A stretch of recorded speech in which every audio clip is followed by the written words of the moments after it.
game on an online platform. How else has Bingo Plus made drop ball more exciting to play?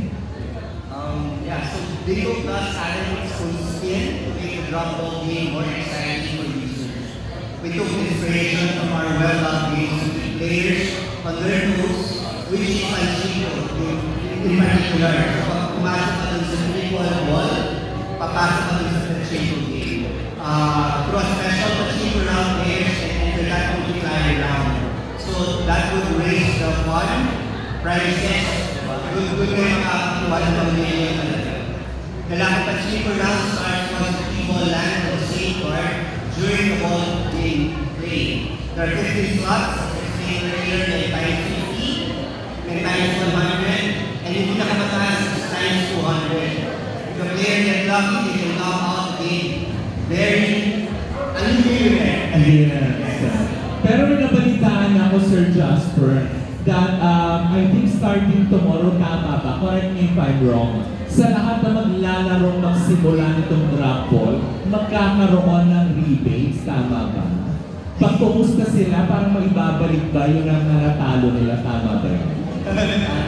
Hindi, this week daw, parang yun ang rinig ko eh. Parang this week yata as launching of this drop ball. Pag you bet, parang magkakaroon ng rebate, tama ba yun? So we have a try to clear naman for you guys. So hindi naman namin easy across the leagues. So we're specifying the more you play, the more you play. Thank you. Also with Robin, Shena, and Rocky Terra. We're all from the Manila Broadcasting Company. So I would just like to ask, what kind of work did you put into developing drop ball? How was the development phase like? Meron po ba mga medyo nakakalaki na challenges, or what was unique about that experience of developing drop ball? I guess the really difference with developing games. Kailangan nyo mag-develop ng game bago mag-develop in the first place. Mahirap yung mag-develop ng game at hindi pa ng game.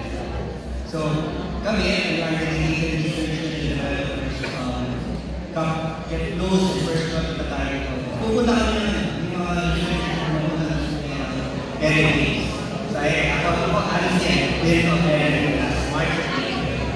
Actually, yung palawan pa. So, makikita mo na talaga yung game itself. Kasi kumayaman talaga. Kasi doon mo na mararamdaman yung excitement, yung game man talaga may hatak. Kung hindi ka player, hindi mo mararamdaman. You will just keep on learning. But yung hatak ng game itself is natutulungan yan once ikaw gusto ko yun ang laro. And I think the drop ball is really one of the games na talagang well-loved na ito. Our team's plan, malaking oras para i-develop ito. We made sure that we work hard behind the scene so that players can have seamless experience once the day begins. Even yung isuran ng machine itself has run through several iterations para paging mas maganda. Even the colors, we've gone through several iterations.